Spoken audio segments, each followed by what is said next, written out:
Nah, sebagai penutup, bonus terakhir. Biasa kalau Anda buang air kecil, saudara, jangan berdiri, apalagi buang air besar.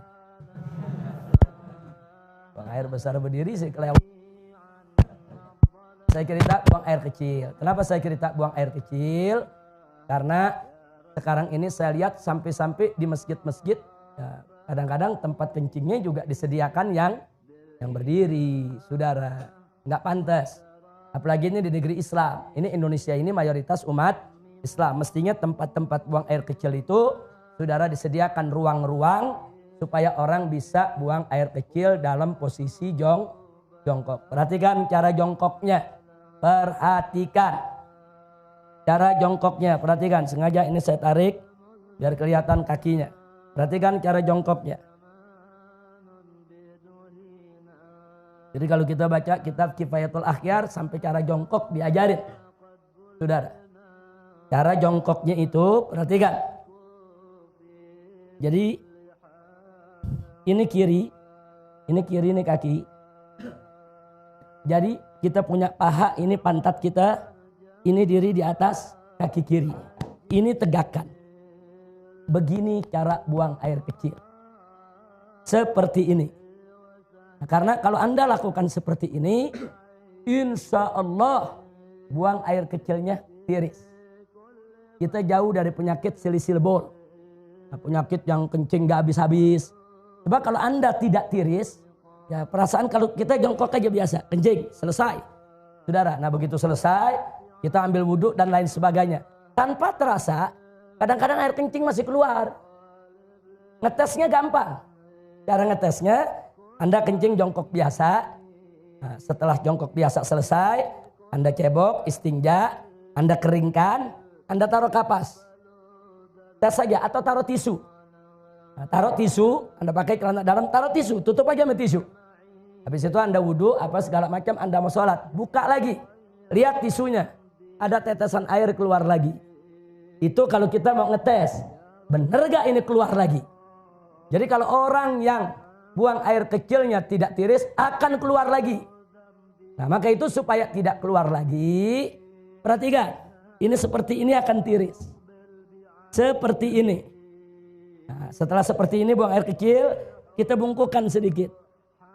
Kita bungkukan sedikit. Nah, boleh sekali-sekali kalau masih berasa ada, kita tukar posisi. Nah, sekarang kita di kanan, kiri yang tegak. Tapi ini bukan posisi utama, bukan. Posisi utama yang tadi. Posisi utama yang tadi. Ini cuman untuk menggoyang kita punya kantung kencing. Supaya kantung kencing kita ini kegoyang. Digoyang begini, balik lagi. Tapi ini yang utama. Ini kalau begini kita kencing, insya Allah tiris. Tidak akan tersisa lagi. Kira-kira jelas tidak? Ditambah lagi dengan jari kita tekan bagian bawah sebelum bagian dubur di bawah ada, kalau kita tekan keluar lagi itu. Keluar lagi itu cairan. Tekan sedikit. Yang ketiga, istibra. Apa istibra? Dehem. Dehemnya bukan dehem dengan tenggorokan. Bukan dehem dengan suara dada. Dehem dengan perut. Perut. Jangan pakai dada. Enggak. Coba lihat, ada bedanya enggak dengan dada sama dengan perut? Beda. Coba pakai perut. Gimana dehem? Perut kita tekan. 3-4 kali. Nah, itu klepnya terbuka. Kita dehem, klepnya terbuka, dia akan tiris air kencingnya. Kira-kira jelas? Habis itu baru kita istinja. Jadi Islam ini indah. Sampai cara kencing diajarin. Dalam Islam ya ikhwan. Dan ternyata para dokter ngakui. Para dokter itu mengakui ternyata betul memang posisi itu membuat bukan hanya kantung kencing. Membuat ginjal kita di posisi yang benar untuk membuang daripada air seninya.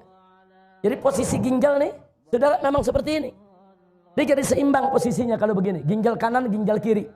Saudara, memang posisinya begini. Jadi untuk ginjalnya sehat, kantung kencingnya sehat, dan insya Allah tidak menetes lagi. Kira-kira jelas? Nah, ini oleh-oleh pelajaran terakhir. Mudah-mudahan manfaat untuk kita semua. Amin ya rabbal alamin. Tolong diamalkan, dijalankan supaya sholat kita bisa lebih tertib lagi. Tapi ingat, saya ini membahasnya cuma sangat singkat sekali. Belajar lagi sama guru-guru kita. Tanya kita punya guru, tanya kita punya ustadz, tanya kita punya habib. Dengan kitab-kitab yang mereka baca.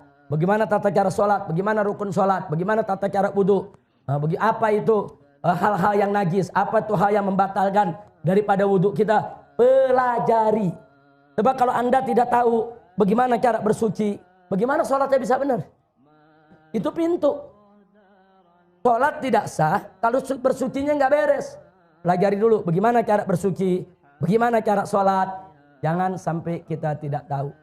Sampai di sini jelas? Alhamdulillahirabbil alamin. Saya pikir cukup sampai di sini. Itu saja yang bisa saya sampaikan. Terima kasih. Hadani Allah wa iyyakum ila siratil mustaqim. Wassalamualaikum warahmatullahi wabarakatuh. بالفائدة في القيامة قد حرزنا السلامة